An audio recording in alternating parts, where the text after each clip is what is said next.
Di sini ya ternyata. Saya kira di sebelah. Oke, bismillahirrahmanirrahim. Assalamualaikum warahmatullahi wabarakatuh. Selamat pagi. Selamat pagi. Mohon izin panitia bisa saya dijadikan co-host atau semacamnya biar bisa ini saya screen. Baik. Alhamdulillahirrahmanirrahim.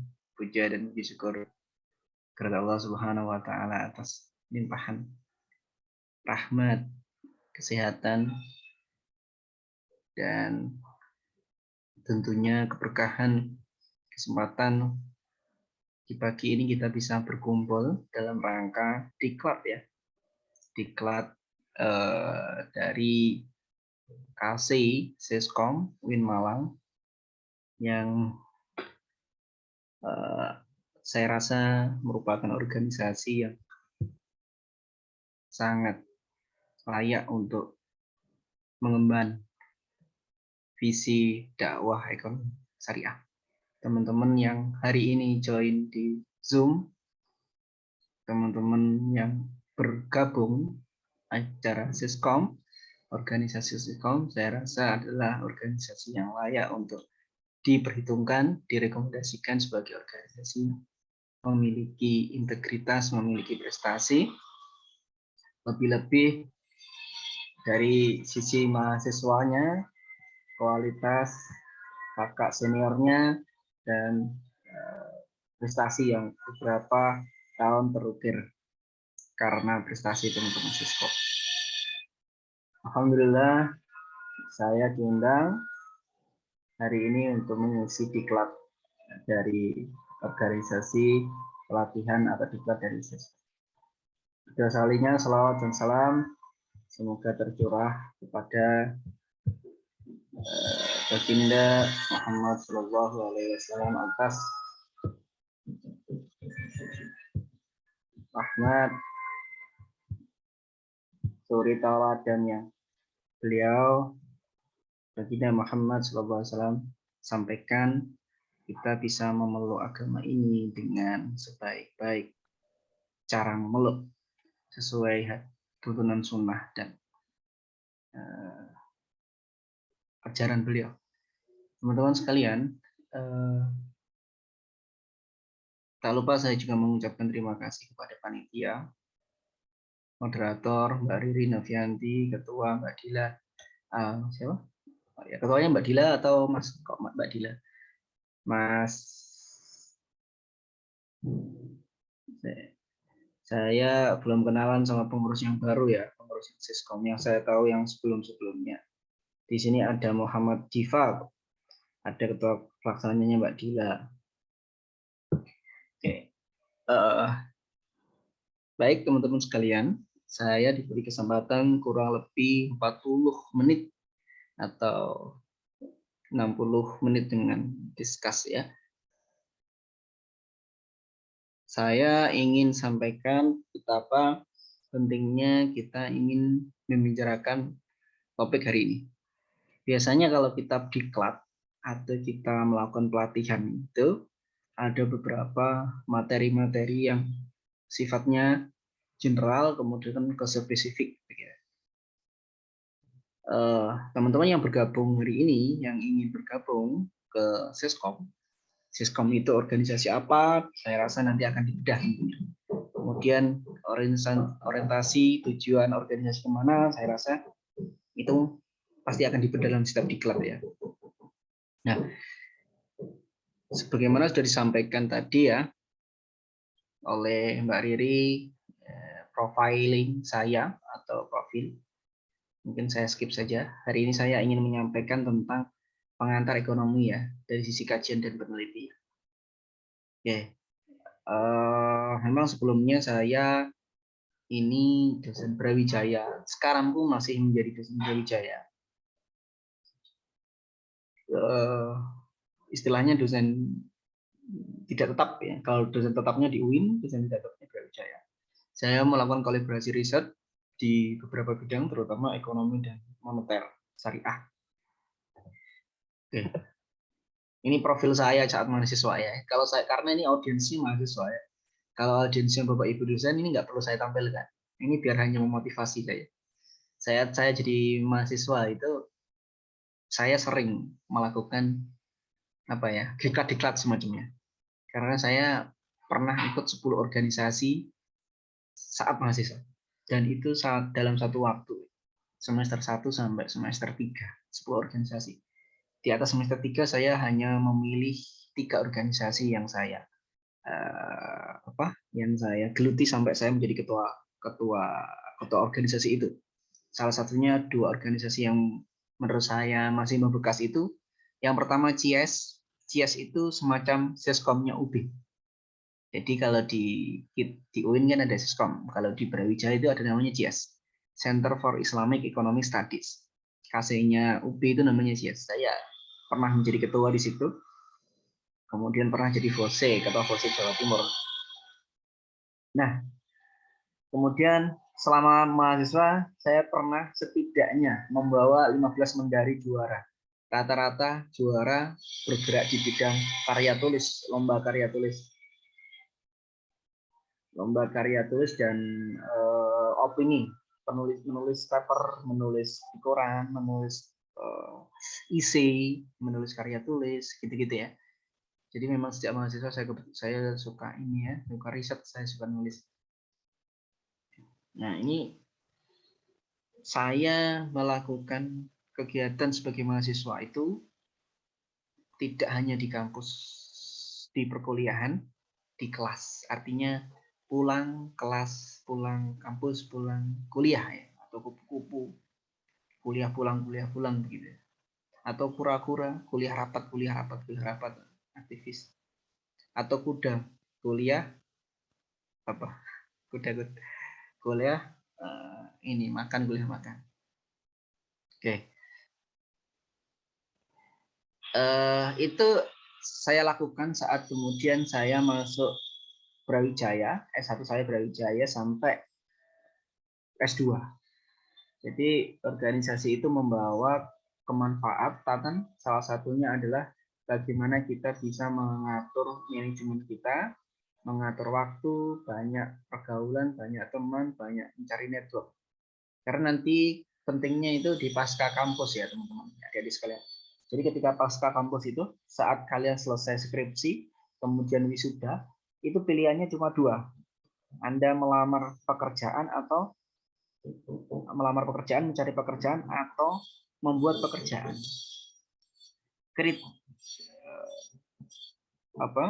Job seeker atau job creator. Mencari pekerjaan atau mencari. Mungkin kalau Mbak Riri langsung dilamar.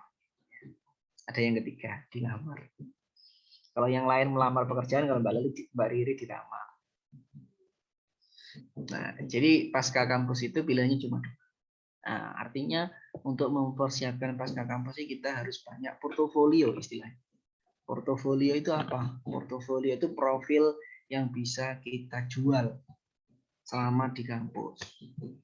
Misalkan selama di kampus 8 semester adanya cuma kuliah kampus, bener misalkan IPK-nya tinggi 3,8, 3,9, bahkan 4 sekalipun, tapi nggak ada profil yang lain, misalkan jadi ketua, jadi staf, atau jadi pengurus lab atau semacamnya, pernah juara ini, juara MTQ, juara pencak silat, juara karya tulis, juara apa, banyak. Ini profilingnya semakin banyak.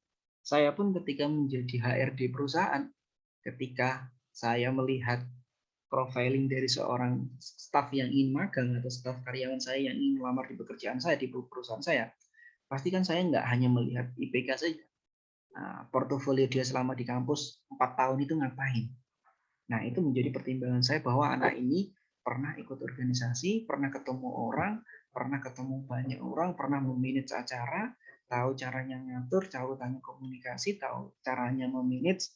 Nah, itu justru lebih penting dibanding IPK yang kumlot. Nah, saya hari ini ngomong seperti ini pertama karena saya pernah jadi mahasiswa dan saya sekarang menjadi dosen. Maka saya punya kewajiban untuk mengingatkan teman-teman. Apa yang Anda lakukan saat ini, Anda bergabung dalam organisasi, itu adalah suatu nilai positif. Ya. Sekarang itu banyak komunitas. Zaman saya dulu itu paling banyak ekstrakurikuler di kampus. Sekarang di luar kampus pun banyak komunitas grafik, komunitas video, komunitas YouTuber, komunitas apapun itu. Itu banyak sekali saya lihat mahasiswa itu di Instagram. Komunitas-komunitas. Dan itu sangat membantu teman-teman bisa mengimprove kemampuan skill. Nah, ini penting saya jadikan intro untuk kemudian memberikan semangat bahwa kita hari ini adalah bagian kita nanti. Pilihan kita hari ini adalah pilihan kita nanti. Nanti itu bisa setahun, 2 tahun, 3 tahun, bahkan setelah kita menikah, kita punya keluarga itu. Kenapa dulu saya nggak ikut organisasi? Kok akhirnya nggak tahu cara manage organisasi, memanage kegiatan. Nah, itu penting. Demikian ya, teman-teman adik-adik sekalian yang sebagai awalan. Oke, tadi saya ini ya, saya ingin menyampaikan tentang pengantar ekonomi Islam. Jadi kita nanti akan banyak nonton video saja. Saya sudah menyiapkan beberapa video. Nah, jadi saya akan mulai tentang berbicara tentang ekonomi konvensional atau istilahnya ekonomi western atau istilahnya ekonomi kafir ya. Jadi di dunia ini kalau kita ngomong ekonomi sebagai sains, ekonomi itu kan sebagai sains, ilmu. Nah, di dalam ekonomi nanti akan ada beberapa turunan ilmu, termasuk akuntansi, termasuk manajemen, termasuk perbankan syariah, termasuk ilmu ekonomi. Nah, ini adalah turunan-turunan dari ekonomi sosial, social science, ekonomi social science. Jadi ekonomi itu masuk dari social science, ekonomi sosial. Kalau kedokteran, Pak, kalau teknik elektro, teknik mesin, teknik sipil, itu masuk exact science, eksakta, ilmu eksak. Bedanya apa? Kalau social science itu berkaitan dengan manusia, hubungan antar manusia, di mana kita disebut makhluk sosial, yakni makhluk yang tidak bisa terlepas dengan orang lain atau makhluk sosial yang lain atau manusia dengan manusia. Kalau eksak itu ilmu yang sifatnya alam, pengetahuan alam, di mana tidak ada interaksi antar human dengan human. Nah, bedanya di situ. Nah, ekonomi itu ilmu sosial. Jadi ketika kita belajar ilmu sosial itu, kalau ditanya, Pak, kalau teknik kedokteran, teknik sipil itu kalau menguji riset, kalau saat menguji riset, saat melakukan pengujian hipotesis, misalkan kalian yang sudah ngambil medpen, itu bagaimana? Dia harus masuk lab. Labnya apa? Misalkan lab kedokteran ada lab, banyak ya labnya. Kalau social science, labnya apa? Labnya masyarakat di kehidupan kita sehari-hari. Nah, labnya itu. Sekarang saya ingin sampaikan bahwa ekonomi ini dibagi menjadi dua, ekonomi konvensional dan ekonomi Islam. Nah, bedanya kalau ekonomi konvensional, ekonomi western, itu didasarkan dari pendapat-pendapat tokoh ekonomi western, ekonomi mainstream. Di situ ada namanya Adam Smith, ada Milton Friedman, ada banyak sekali. Yang terkenal adalah Adam Smith dengan bukunya The Wealth of Nation. Nah, kalau ekonomi Islam itu didasarkan pada Al-Quran dan Sunnah dan para ijtihad para sahabat, tabi'in dan sebagainya. Ada kerajaan Abbasiyah, Bani Abbasiyah, ada Umayyah, ada kerajaan Ottoman dan sebagainya yang menggunakan basis ekonomi syariah. Oke, berangkat kita mulai dari intro tentang krisis. Krisis di Indonesia, di dunia ini yang terparah itu selama 25 tahun terakhir itu adalah krisis 1998, krisis 2008 dan krisis hari ini 2020 awal COVID. Dari semua krisis itu teman-teman sekalian, pada dasarnya yang berkembang di dunia adalah ekonomi western, ekonomi mainstream, ekonomi konvensional. Hampir semua mengatakan bahwa 3 krisis itu melalah berkata bampak belurkan, menghancurkan semua pondasi ekonomi western. Oke. Nah, titik lemah dari ekonomi konvensional itu ada beberapa titik ya. Saya kasih tahu contohnya saja. Ekonomi Western, ekonomi mainstream itu titik lemahnya adalah menganggap bahwa uang itu adalah komoditas, bukan alat tukar. Salah satunya. Kedua, menganggap bahwa kebutuhan manusia itu adalah need, bukan wants. Nah, nanti akan saya kasih contoh apa beda wants dan need. Kebutuhan dan keinginan. Misalkan kita makan sehari 3 kali. Kita pakai handphone, satu handphone cukup untuk telepon, SMS, WA, sosmed. Tapi kalau sudah beli telepon HP sampai 3 kali, makan sampai 5 kali, naik ke kampus sampai bawa mobil dan sebagainya, itu namanya bukan needs, keperluan, tapi wants, kebutuhan. Nah, itu dalam konteks Western, want dan needs itu sama saja. Kalau dalam Islam itu berbeda. Itu contoh-contoh titik-titik yang kurang tepat. Ada namanya maqasid syariah di Islam itu. Bagaimana ekonomi itu harus menjaga 3 wasiat utama. Menjaga hidup, menjaga jiwa, menjaga family. Nanti saya jelaskan. Oke, bisa singkat. Nah, ini kondisi ya. Kondisi ekonomi syariah di Indonesia. Sebentar. Sebelum kita diskusi lebih jauh ya. Jadi konsep ekonomi syariah itu di Indonesia itu terbagi ke dalam beberapa aspek. Yang pertama adalah aspek keuangan dan perbankan. Nah, ini dilihat kondisi aspek Indonesia ya. Nah, yang paling menarik itu ada, ini data lama ya. Sebentar. Nah, ini. Nggak usah bingung-bingung lihat data tabel ini, Anda lihat aja yang paling pojok kanan. Ya. Keuangan konvensional itu 91%, yang saya 9%. Terjadi kenaikan, ada sekarang 11%. Artinya apa? Market share terjadi kenaikan. Nah, jadi dari 100% yang dikuasai oleh kita, itu hanya 11% keuangan syariahnya. Artinya apa? 89% itu dua konvensional. Data terbaru, 11%. Market kita cuma 11% dibanding punyanya konvensional. Oke, ini dari sisi keuangan. Oke, sekarang dari sisi digital ekonomi, Indonesia itu menunjukkan angka tertinggi ketika ditanya halal tourism destination. Destinasi wisata halal tertinggi di dunia itu adalah Indonesia, Malaysia. Ini kondisi saja ya. Kita ini masuk ranking terbaik dalam sisi. Nah, sekarang potensi ekonomi syariah di Indonesia. Negara terbesar keempat, memiliki pulau, 17 pulau, ekonomi terbesar di 70% UMKM. Ini potensi muslim terbanyak di dunia, ada 2,25 juta muslim, menjadi tujuan wisata halal dan sebagainya. Ini adalah potret bahwa kita itu mampu dalam sisi potensi. Sisi kalau saya ngomong, kalau kita ngomong analis SWOT, kita punya strength-nya. Strength-nya itu apa? Penduduk kita muslim, negara terbesar keempat. Oke, 70% ekonomi ditopang UMKM. Wisata banyak dan sebagainya.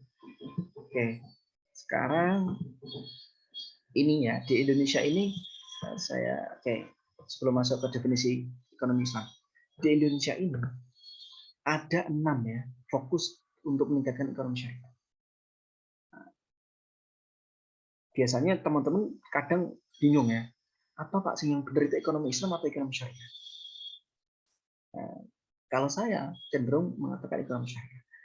Walaupun sama saja sebenarnya terminologi itu. Yang membedakan itu adalah syariah itu sebagai hukum, Islam sebagai ideologi atau agama. Tapi sama saja. Kalau Anda berada di Kementerian Dikbud ya, di bawah Dikbud, misalkan UB, itu namanya EKIS, ekonomi Islam. EKIS, UNER EKIS, ekonomi Islam. Kalau di Kemenak itu namanya ekonomi syariah. Itu sama saja. Fokus pada pengembangan ekonomi syariah di Indonesia, itu yang pertama adalah penguatan ekonomi dan keuangan syariah. Termasuk perbankan di sini. Perbankan, asuransi, BPR, Pak. Kemudian gadai, kemudian penguatan UMKM aktor realnya, penguatan ekonomi digital, termasuk Anda membayar lewat kris link aja, P2P lending, misalkan Amarta, banyak produk-produk ekonomi syariah, dana syariah, kemudian penguatan literasi, SDM-nya, risetnya, pengembangan, penguatan fatwa, hukum, tata cara dan sebagainya, penguatan halal value chain termasuk pariwisata halal dan sebagainya. Nah, ini strategi yang disampaikan di Indonesia. Ini penting saya bahas untuk memahami kondisi Indonesia. Nah, sekarang kita ingin tahu definisi ekonomi Islam itu apa. Karena ini masih diklat ya, masih introduction. Saya nggak akan memperdalam lebih jauh. Saya ingin fokus kepada intinya saja. Jadi karena ini intro. Oke. Ini kita akan lihat video. Bisa kedengaran? Saya bisa, Pak.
Oke,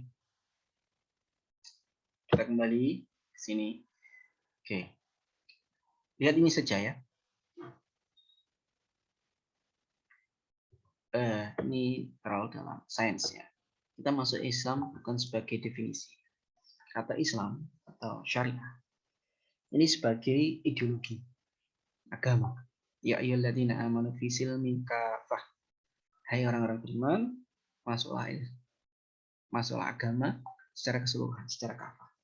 Ketika kita berada pada konteks Islam sebagai din, ideologi, di sini kita setiap aspek kehidupan kita itu pasti ada yang mengatur.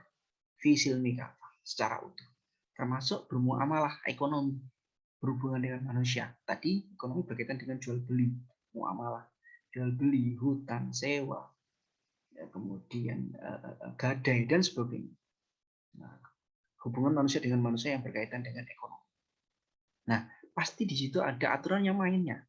Nah, sekarang secara sains dimaknai sebagai pengetahuan yang terbukti kebenarannya bahwa Islam itu agama benar datangnya dari Allah Subhanahu wa taala. Oke, sekarang ini saya persingkat.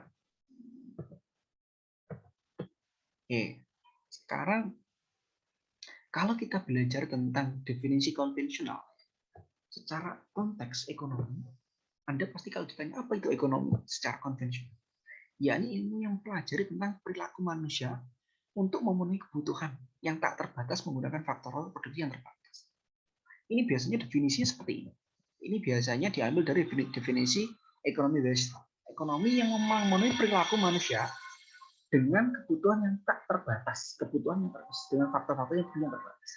Nah, bayangkan kebutuhan kita tak terbatas. Sebenarnya dalam konteks Islam itu namanya bukan kebutuhan. Yang tadi saya singgung. Ini bukan need tapi wants, keinginan. Kalau keinginan kita itu memang tak terbatas, tapi kalau kebutuhan itu harusnya terbatas. Makanya dalam konteks Islam itu kita disuruh untuk zuhud, disuruh untuk sederhana, disuruh untuk membelanjakan uang, disuruh untuk sedekah, infak dan sebagainya. Nah, ketika konteks perilaku manusia ini pada kebutuhan yang tak terbatas, artinya kan orang serakah. Nah, muncul masalah-masalah ekonomi. Yang pertama adalah kelangkaan atau scarcity. Kelangkaan ini berarti misalkan ketika barang atau jasa di masyarakat itu langka, pasti akan terjadi konflik ya. Kemarin misalkan minyak meningkat. Nah, ada yang melakukan kecurangan, ada yang melakukan penjarahan dan sebagainya. Karena harga tidak realistis. Ini kondisi karena memang kebutuhan kita yang dianggap yang tak terbatas. Kemudian adanya pilihan atau choice dan sebagainya. Oke. Nah, perhatikan ini, teman-teman. Bulatan ini ya. Semakin bulat itu menunjukkan bahwa nilai dalam konteks Islam ini membandingkan antara need dan wants. Kalau wants itu memang lebih luas. Kalau need itu adalah kebutuhan. Itu berkaitan dengan kesehatan fisik kita, mental, dan semuanya. Makan, minum, pakaian, dan sebagainya. Nah, kita dalam Islam disuruh untuk zuhud dan qanaah. Nah, sedangkan dalam konteks konvensional, baik need atau want itu dianggap sama saja. Padahal itu sangat berbeda. Wants itu terkait dengan kerakusan hati, sifat manusia yang tidak gampang puas, yang terus ini. Sekarang saya sudah punya HP, misalkan Xiaomi, besok beli Samsung, besok beli iPhone. Saya sudah punya pakaian yang menutup aurat, besok beli ini, beli. Nah, itu namanya wants. Dalam Islam, konteks itu yang melibatkan terjadinya ini yang berbeda sehingga terjadi krisis dan sebagainya. Oke, ini saya percepat. Sehingga definisi ekonomi Islam itu apa? Ekonomi Islam adalah ilmu yang mempelajari segala perilaku manusia dalam memenuhi kebutuhan hidupnya dengan tujuan memperoleh falah. Garis bawahi ya, kata-kata yang memperoleh falah. Apa falah itu? Falah itu adalah kedamaian dan kesejahteraan dunia akhirat. Artinya apa? Akhirnya para ekonomi Islam itu sepakat bahwa kegiatan dalam memenuhi kebutuhan hidupnya itu berorientasi pada dunia dan pahala akhirat. Bayangkan ketika kita membeli transaksi itu kita berorientasi bahwa saya harus jujur, saya harus menjauhi riba, saya harus tidak boleh zalim dan sebagainya, tidak boleh judi, tidak boleh maisir, tidak boleh goror. Nanti ada prinsip-prinsipnya ya. Sehingga orientasinya di dunia dan di akhirat mendapatkan pahala. Ini yang enggak masuk dalam definisi ekonomi Western. Nah, kata falah ini penting sekali. Ini yang membedakan definisi kita dengan yang lain. Sehingga ketika semua berangkat dari suatu teori itu kan gini, kalau dari definisi dia berbeda, pasti ke belakang itu akan berbeda. Kita tidak mungkin sama dengan Western, karena definisi kita sudah berbeda. Ekonomi konvensional, ekonomi Western, atau ekonomi Barat, itu kita nggak mungkin sama. Karena dari definisi aja berbeda. Nah, jadi sehingga ketika kita memahami arti dari ekonomi Islam atau ekonomi syariah ini, maka ada landasan-landasan, ada prinsip, ada rambu-rambu. Oke. Dan dalam interaksi keduanya ini, penjelasannya, porsinya masing-masing sama. Keduanya berinteraksi dan bersama. Jadi, semua mekanisme ekonomi khas dengan dasar-dasar nilai ilahiyah. Ilahiyah itu nilai-nilai Allah Subhanahu wa Ta'ala diambilkan dari Al-Quran dan Hadis. Nanti ada aturannya. Kita transaksi, bermuamalah. Ekonomi kan bermuamalah. Tadi kan dijelaskan dalam video, ada jual beli, ada sewa, ada gadai, ada hutang, piutang. Oke, ini definisi dari para ahli, saya skip. Nah, sekarang prinsip-prinsip. Penting. Yang pertama, dalam konteks ekonomi Islam, prinsipnya itu adalah tidak boleh bermewah-mewah, atau dalam bahasa agamanya adalah zuhud atau qanaah. Itu yang pertama. Kedua, menjalankan kegiatan-kegiatan usaha yang halal. Kemudian melakukan zakat. Nah, nanti kalau kita ngomong zakat ini, banyak zakat, mau zakat pertanian, zakat ini. Kemudian zakat fitrah, bentar lagi ya. Nah, kemudian penghapusan atau pelarangan riba. Nanti akan saya jelaskan apa itu riba. Nah, riba itu simpelnya adalah tambahan. Misalkan Anda berhutang di bank konvensional, Anda berhutang 1 juta, besok harus mengembalikan 1.10.000. 1.10.000 itu 10.000-nya itu tambahan itu riba, itu nggak boleh. Yang kedua adalah goror. Goror itu apa? Penipuan. Ya. Goror itu menipu. Jadi kegiatan Anda menipu dalam melakukan muamalah, transaksi jual beli. Yang berikutnya adalah melarang maisir atau spekulasi atau judi. Judi tidak boleh. Misalkan contoh, Anda jual beli judi, misalkan binomo yang lagi tren sekarang yang kemarin kena kasus Indra dan kawan-kawannya jadi afiliator binomo.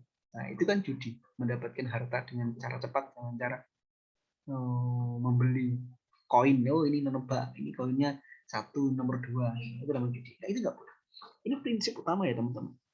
Jadi semua ini harus kita pahami benar. Nah, kalau misalkan embel-embel ini nggak perlu syariah, katakanlah ada perbankan, ada perusahaan, ini semua prinsip digunakan, berarti dia udah syariah.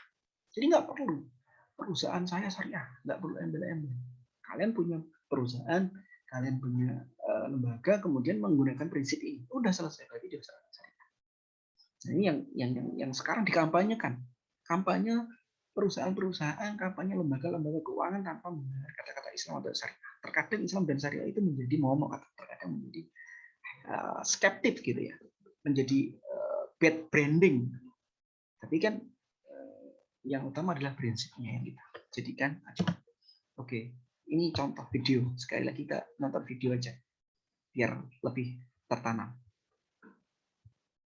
Ya, mungkin 5 sampai 10 menit lagi ya saya nyampaikan materi, setelah itu kita diskusi.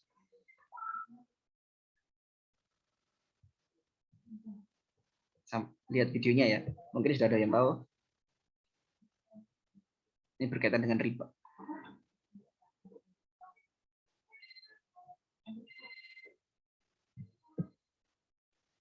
Videonya bisa kedengaran ya, Pak? Halo, selamat siang Pak Armi. Selamat siang. Videonya bisa kedengaran? Terdengar, Pak. kita waktunya 2 menit sebentar aja Pak. Saya ada kabar gembira buat Pak. 2 menit ya.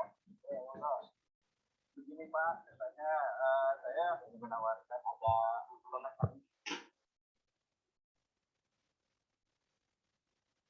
terbaru dekat masyarakat untuk Bapak. Kemudian Bapak terpilih jadi calon nasabah kami. Cek melakukan pembayaran data tunai 2 hari Pak pembayarannya. Gimana Pak? Bapak saya tertarik, apalagi belum ada jabatan annual fee tahunannya Pak. Baik. Sebelumnya saya boleh tanya dulu ya. Apa nama? Kalau salah ya. Mas Dimas Muslim. Saya iya Pak, betul Pak. Muslim ya, alhamdulillah ya. Kita sama-sama Muslim. Iya Pak. Mas Dimas pernah dengar nggak tentang riba? Iya, pernah dengar. Maksudnya. Iya. Pernah kebayang bahaya riba? Bahaya riba? Iya tahu Pak. Mungkin pernah dengar hadisnya atau ayat Quran. Waktu itu pernah, tapi Pak, tapi bagaimana? Masih tertarik Pak dengan kartu kredit platinum kali Pak? Nanti kita lanjutkan. Saya boleh cerita dulu. Ya, boleh. Jadi gini Mas Dimas.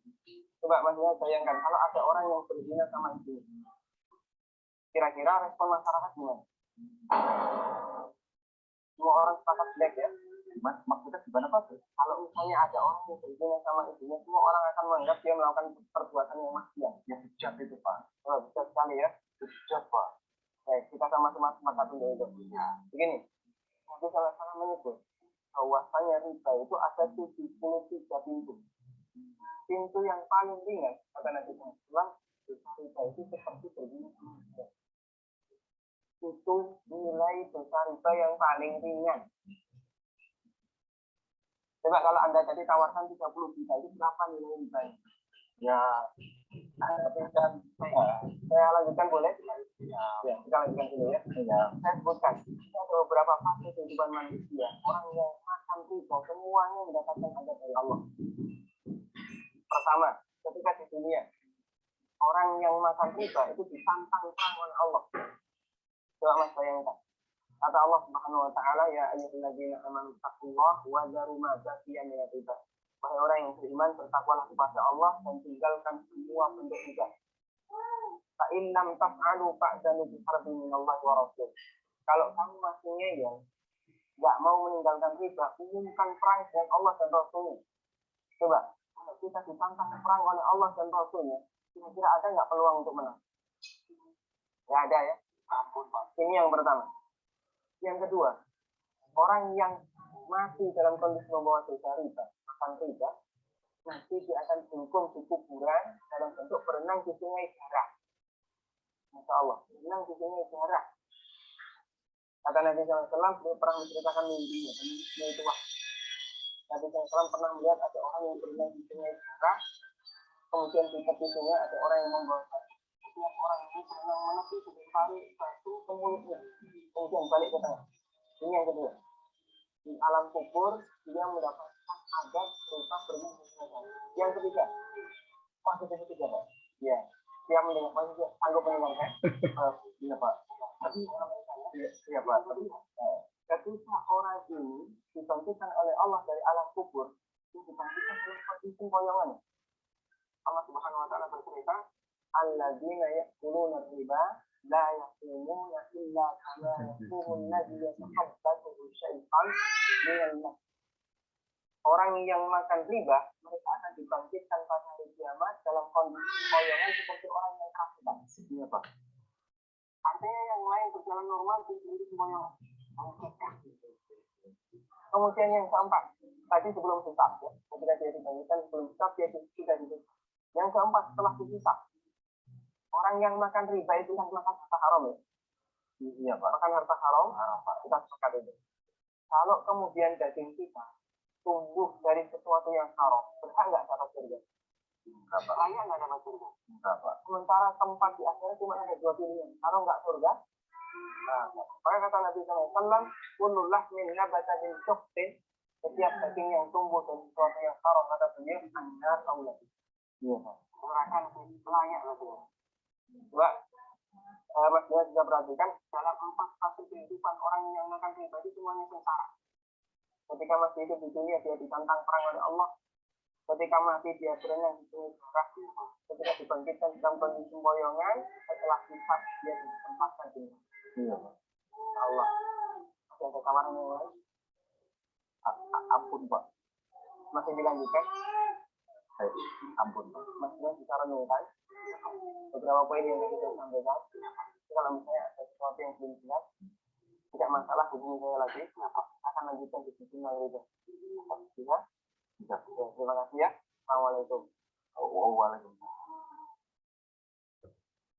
Oke, Insya Allah itu adalah video yang kreatif ya menurut saya tentang menjelaskan. Nah, ini ayat-ayat tentang riba ya tadi yang disebutkan pada Ustaz tadi. Ini semua ayat. Oke. Fatwa MUI mengapa adalah riba haram. Nah, ini jenis-jenis riba. Riba qard, jahiliyah, fadl, nasi'ah dan sebagainya. Di mana ini adalah bagian dari prinsip dari kita melakukan muamalah dengan kaum syariah. Oke, itu dari saya.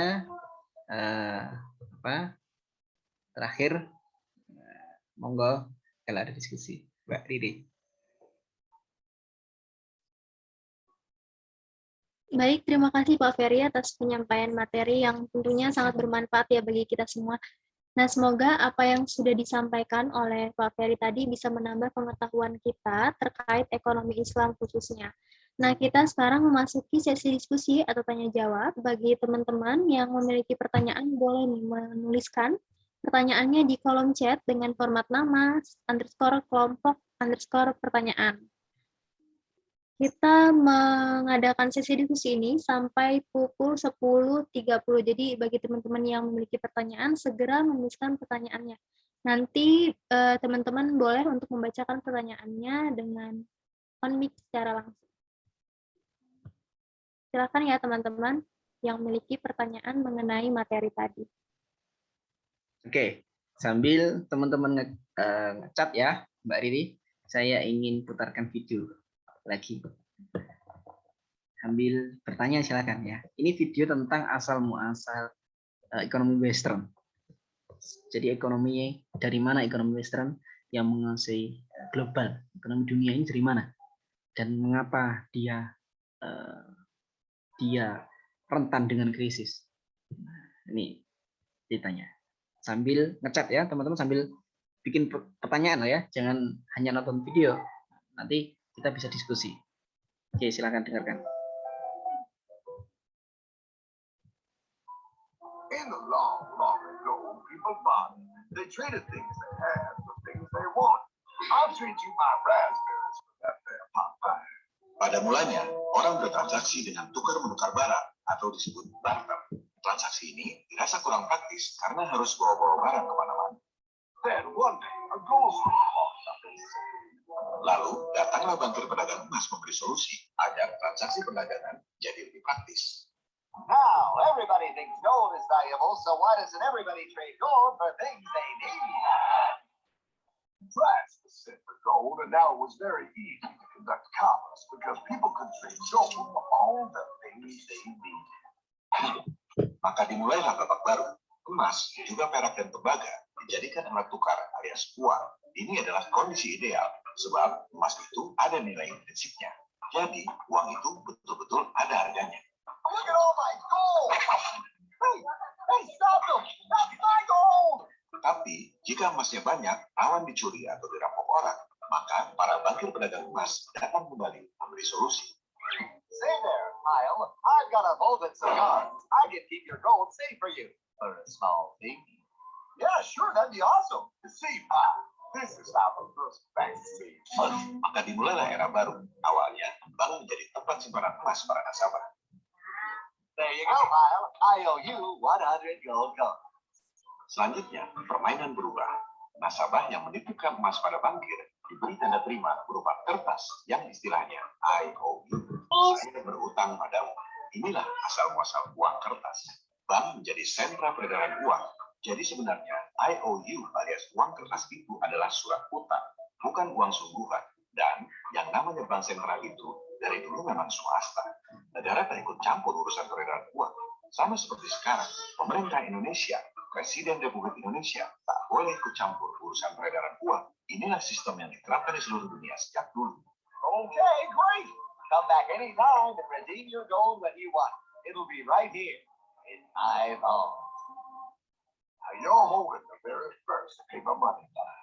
Wow, this is great. It all makes sense. Oh, that's right. It was good. Everybody started using IOU because everybody knew the IOU was as good as gold. Inilah persepsi yang dikembangkan. Persepsinya, kertas yang sebenarnya tak ada nilainya itu, jika diterbitkan oleh para bankir, jadi bernilai sama dengan emas. Padahal, orang tak pernah lihat emasnya di mana dan seberapa banyak. Para bankir swasta menjelma jadi Tuhan yang menciptakan kertas jadi senilai emas. Luar biasa. Wow, this candy is really a good price. One IOU. I'm getting some more for later. Hey, wait a minute. It was just one IOU. 10 IOUs for chocolate? You can't just raise prices like that. Maka terjadilah problem besar sampai sekarang. Kebanyakan orang tak tahu beda antara money dengan currency. Itu dua hal yang sangat beda. Apalagi dalam bahasa Indonesia, money itu uang, currency itu mata uang. Orang tak tahu apa bedanya. Do you know what this is?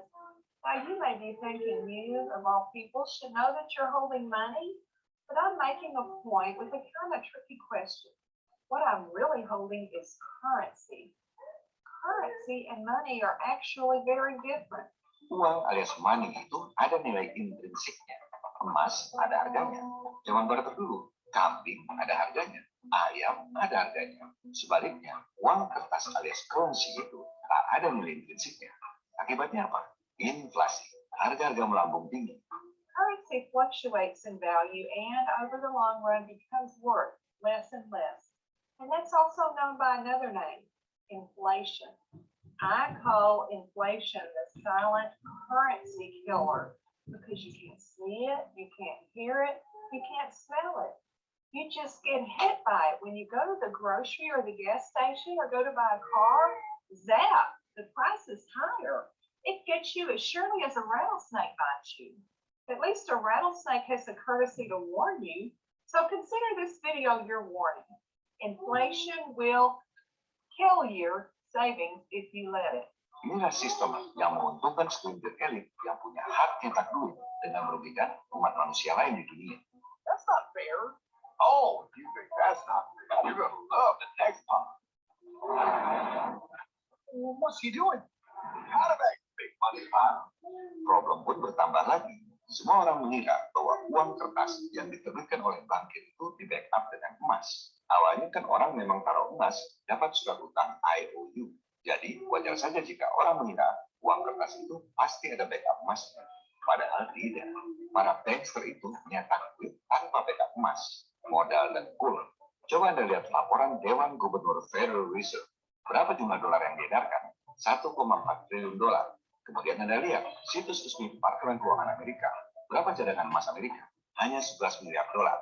Artinya apa? Cadangan emas hanya 0,8% dari duit dolar yang diedarkan. Malahnya lagi, tak ada hubungan antara simpanan emas dengan jumlah uang yang diedarkan. Nyimpan emas sekedar nyimpan, cetak duit jalan terus. Tak ada hubungannya. Juga, silakan Anda lihat laporan keuangan Bank Indonesia. Jumlah uang yang diedarkan 586,7 triliun rupiah. Cadangan emas kita 36,7 triliun rupiah. Artinya, cadangan emas Indonesia hanya 6,3% dari jumlah rupiah yang diedarkan. Tak ada hubungan antara simpanan emas dengan jumlah uang yang diedarkan. He prints more IOUs without any more gold, loans them out for interest, makes a pretty penny, and nobody ever the wiser. Unless everybody wanted to go back at the same time. Sistem keuangan modern ini yang diajarkan di semua sekolah di seluruh dunia baru ketahuan bohongnya kalau semua orang sama-sama tarik duit dari bank pada waktu yang bersamaan. Rush. I'd like to redeem my IOU. Thank you very much.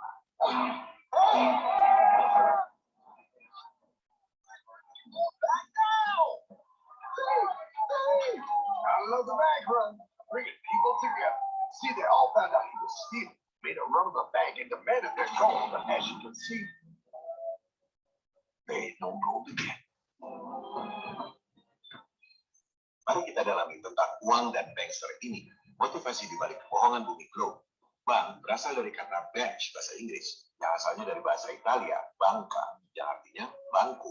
Zaman dulu, kuil-kuil dipenuhi oleh para pendeta perangkap bankir.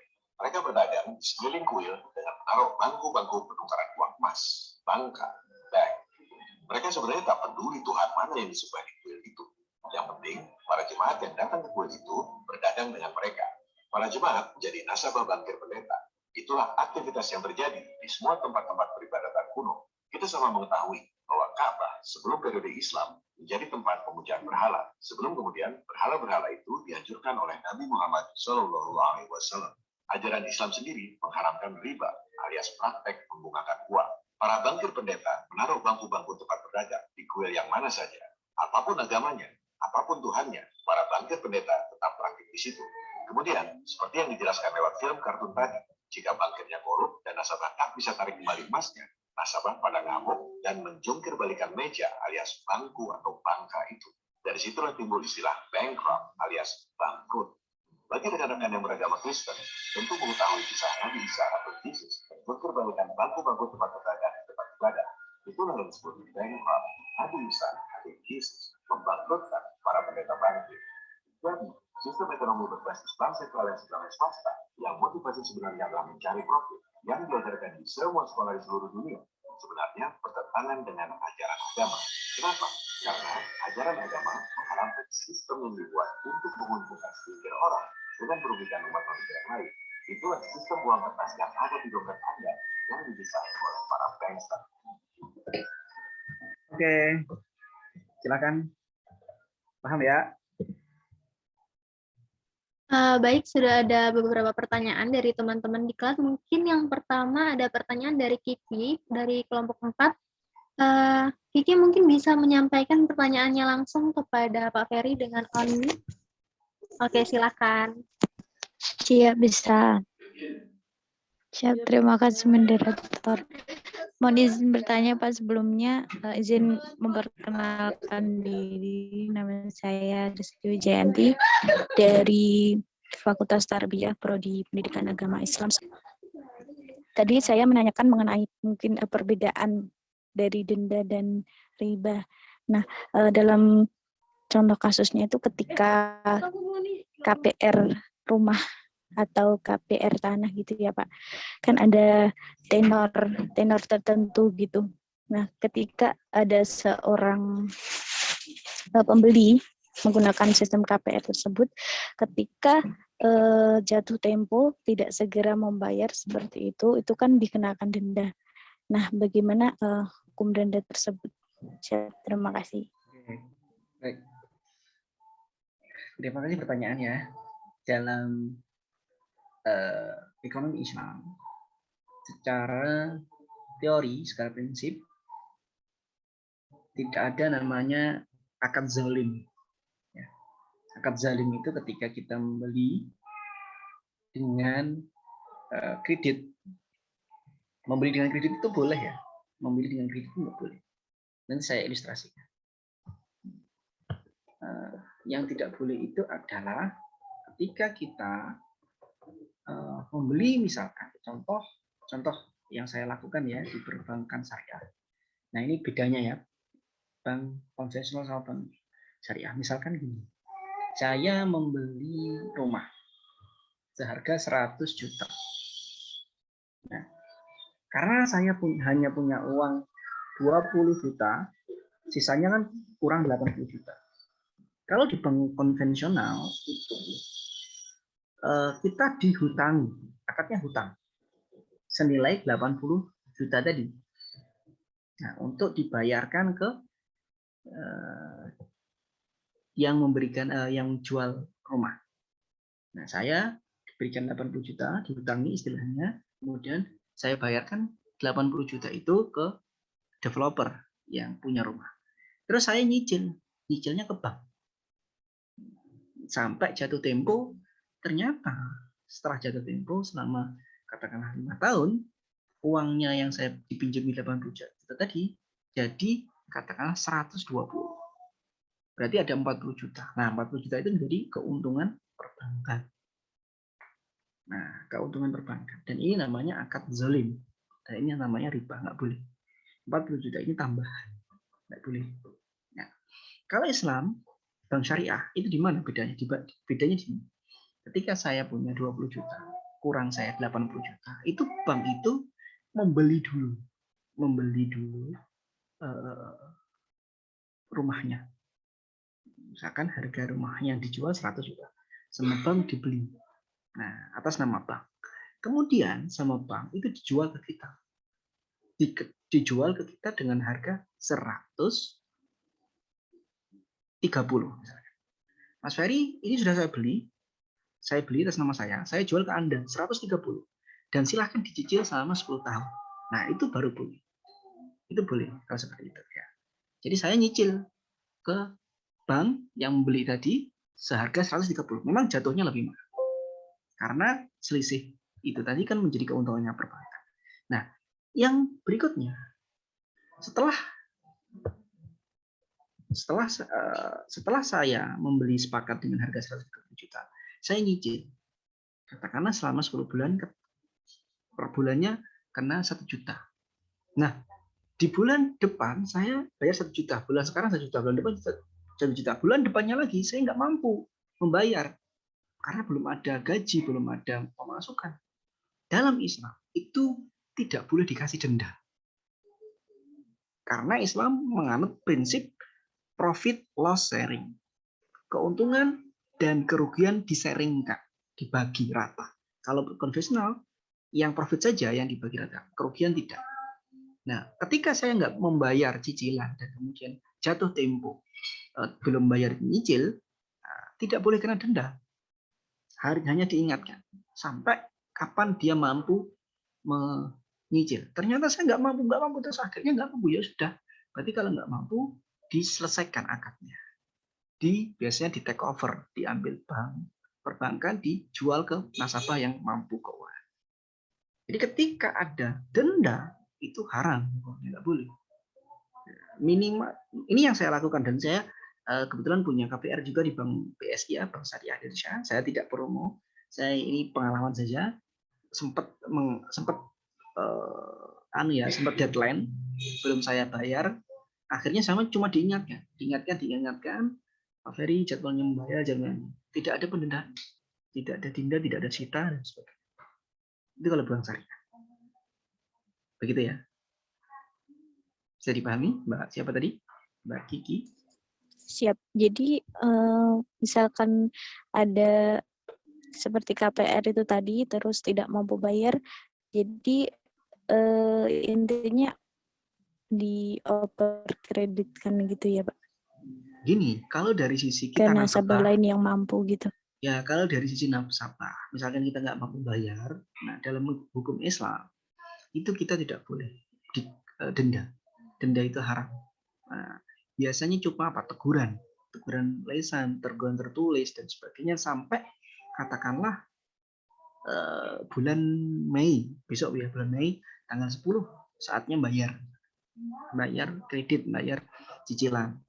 Ternyata nggak mampu, dikasih waktu bulan depan. Biasanya sampai 3 bulan, Mbak. Sampai bulan Mei, April, Januari, Februari, Maret, April, Mei, Juni, Juli. Nah, Agustus kalau belum tidak bayar, biasanya didatangi, diajak musyawarah. Kenapa? Nah, ketika tidak bisa dikasih ultimatum, ini rumah berarti saya tarik. Nah, saya jual ke nasabah yang mampu. Nah, di situ biasanya itu yang dilakukan perbankan. Jadi nggak dalam konteks perbankan syariah, akad ini tuh nggak boleh ada denda, nggak boleh ada cita. Gitu ya. Izin bertanya lagi, Pak. Kemudian kalau misalkan kan sudah bayar beberapa bulan gitu, terus akhirnya dalam bulan keberapa gitu tidak bisa membayar, apa terus Uangnya dikembalikan? Seperti apa tadi apakah uangnya dikembalikan gitu? Terima kasih. Ya, harusnya dikembalikan. Tapi ada di beberapa bank di Indonesia ya, saya nggak sebut merek, ada pemotongan administrasi. Biasanya uang yang sudah dicicil itu dikembalikan tidak 100%, tinggal 90% atau 80%. Tapi kalau dia benar-benar murni Islam, menggunakan akad Islam, akad syariah, itu dikembalikan. mungkin hanya potongan administrasi. Kalau potongan administrasi kan nggak masalah karena memang ada kegiatan akad, ada penandatanganan, ada materai, itu masih wajar. Baik, terima kasih Pak. Jawabannya cukup jelas. Oke, terus ya, terima kasih kembali. Ada lagi Mbak Riri? Oke, baik, terima kasih Pak. Sebenarnya ada beberapa pertanyaan, cuman karena waktu kita yang terbatas, jadi mungkin ini pertanyaan terakhir dari Sayang Ahmad. sekali ya. Iya Pak. Jadi mungkin ini pertanyaan terakhir dari Ahmad Ferdiansyah dari kelompok 3. Apa Ahmad Ferdiansyah bisa menyampaikan pertanyaannya secara langsung? Iya, bisa. Baik, silakan. Baik, terima kasih atas waktunya untuk moderator yang sudah memberikan saya kesempatan untuk menyampaikan pertanyaan. Jadi dari dalam prinsip ekonomi Islam, poin yang pertama adalah hidup hemat dan tidak bermewah-mewahan. Nah, pertanyaan saya mengapa Islam menyuruh kita untuk hidup hemat dan tidak bermewah-mewahan? Yang pertama. Terus kemudian saat ini seperti kita ketahui banyak sekali barang-barang mewah seperti jam tangan, tas, mobil yang kemudian memiliki nilai investasi yang tinggi. Nah, bagaimana Islam menanggapi terkait fenomena tersebut, barang-barang mewah yang memiliki nilai investasi? Terima kasih. Oke, perlu dicatat ya. Islam itu mengatakan bahwa kita dianjurkan untuk hidup hemat atau zuhud atau qanaah, menerima, bukan bermewah-mewah. Berbeda dengan barang mewah. Artinya apa? Artinya gini, kalau kita memiliki barang mewah, apakah tidak boleh dalam Islam? Boleh. Anda punya pesawat itu boleh, punya pesawat jet pribadi itu boleh. Anda punya jam Rolex itu boleh nggak? Boleh. Anda punya mobil Ferrari boleh nggak? Boleh. Yang nggak boleh itu bermewah-mewahan. Maksudnya apa? Tidak qanaah, tidak zuhud. Artinya, ketika Anda punya jet pribadi, itu buat apa? Ngantarkan orang sakit, ngantarkan nyebar sembako, membantu tsunami. Nah, itu bagus. Tapi kalau Anda punya satu, akhirnya beli lagi, kan bermewah-mewah. Misalkan Anda sekarang punya, katakanlah jam Rolex 1. Setiap Senin warnanya merah. Selasa warnanya kuning. Rabu hijau dan sebagainya. Itu namanya bermewah-mewah. Kalau beli satu Rolex nggak masalah. Nggak masalah. Nah, itu hak Anda membeli, tapi yang nggak boleh itu bermewah-mewah. Artinya apa? Berlebih-lebihan. Membelanjakan uangnya berlebih-lebihan. Jadi tidak menerima. Artinya tidak menerima bahwa ini cukup untuk kebutuhan kita. Bukan yang Anda puaskan, bukan kebutuhan, tapi keinginan akhirnya. Akhirnya menjadi pamer, menjadi yang mungkin yang lagi viral ya di beberapa kasus beberapa hari ini. Ya, ada acara TV yang membedah nomor rekening atau jumlah rekening uang di rekening artis misalkan sekian miliar dan sebagainya. Akhirnya dikejar-kejar orang pajak kan. Nah, itu namanya bermewah-mewah. Islam tidak melarang kita membeli barang mewah, tidak boleh. Anda membeli barang-barang mewah itu untuk investasi itu boleh, untuk membantu orang lain itu boleh. Tapi yang tidak boleh adalah bermewah-mewah atau berlebih-lebihan membelanjakan uang Anda. Nah, itu maka konsep qanaah, konsep zuhud itu menerima, bersyukur, itu dianjurkan. Begitu ya? Tahu kan bedanya ya?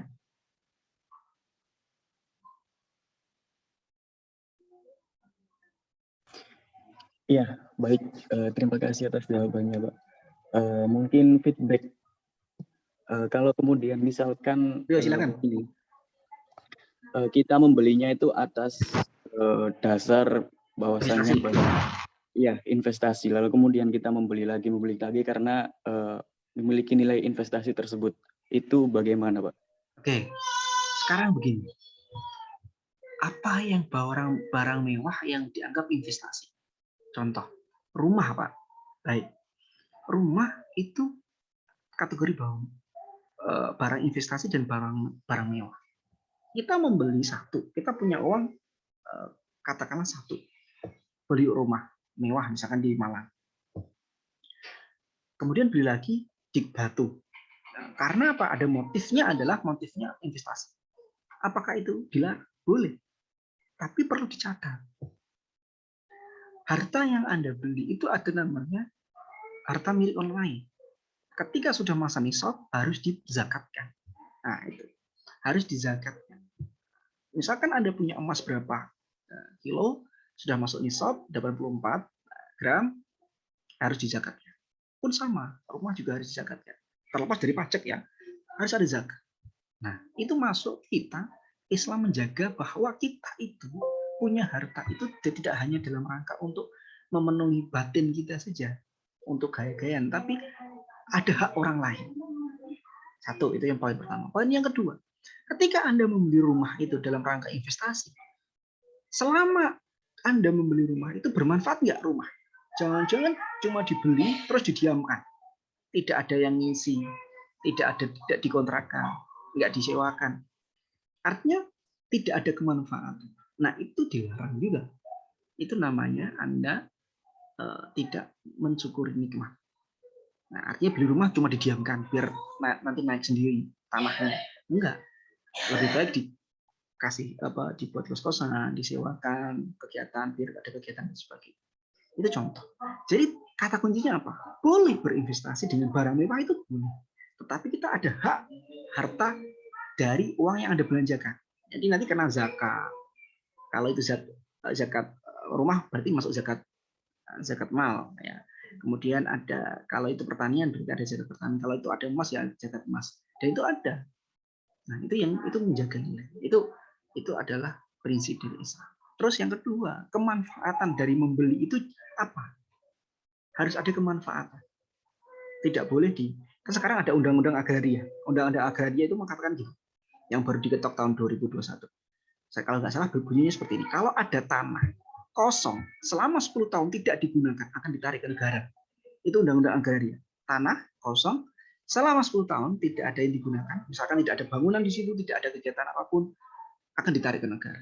Nah, itu konsep tentang bagaimana memutar harta agar bermanfaat. Dalam Islam kan nggak boleh menimbun harta, kan nggak boleh. Jadi sampean itu punya uang, kemudian sampean timbun terus, itu nggak boleh. Lebih baik apa? Diinvestasikan. Lebih baik apa? Digunakan. Nah, investasi itu bagian dari memutar uang. Jadi uang kita di dalam kasur, di bawah kasur atau di dalam lemari itu nggak boleh dalam Islam. Harus diputar untuk investasi, untuk zakat, infak, sudah begitu. Karena untuk memutar ekonomi dan itu mendapatkan kemanfaatan dari harta kita, masyarakat. Seperti itu ya. Iya, siap. Terima kasih Pak. Berarti yang dapat saya tangkap di sini adalah kita nggak apa-apa berinvestasi atau membeli barang-barang mewah dengan asas investasi ataupun itu. Yang penting intinya tadi adalah memiliki yang pertama azas manfaat, lalu kemudian yang kedua kita membayar zakat atas harta tersebut. Baik, terima kasih Pak atas jawabannya. Ya. Ya, terima kasih kembali. Baik, terima kasih Pak Ferry atas jawabannya. Nah, pertanyaan tadi itu merupakan pertanyaan penutup karena waktu kita yang sangat terbatas ya teman-teman. Untuk teman-teman yang belum berkesempatan untuk dijawab pertanyaannya, kami menyampaikan mohon maaf yang sebesar-besarnya. Semoga kita semua bisa bertemu di acara-acara selanjutnya. Nah, selanjutnya yaitu ada penyerahan sertifikat kepada pemateri, yaitu Bapak Ferry Dwirianto. Mungkin operator bisa share screen. Mohon maaf Pak Ferry, mungkin bisa stop share screen. Oke. Ya. Terima kasih Pak. Ya Pak, siap.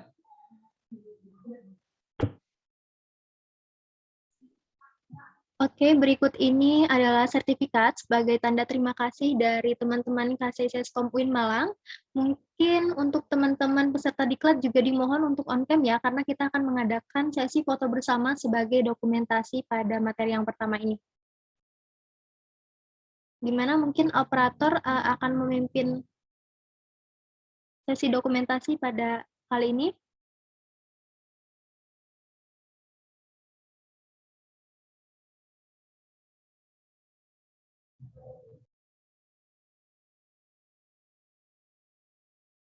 Bagaimana operator? Apakah sudah?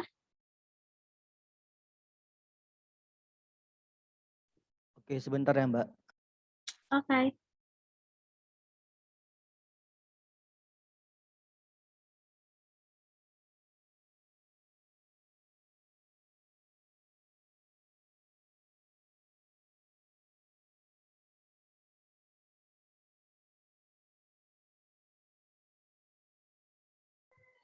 Ya, Mbak. Ya.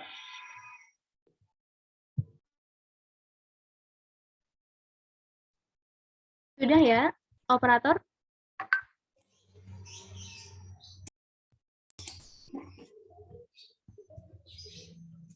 Ya, Mbak. Gimana, Mbak? Untuk sesi dokumentasi bagaimana operator? Apakah sudah? Ya, untuk dokumentasi 1, 2, 3.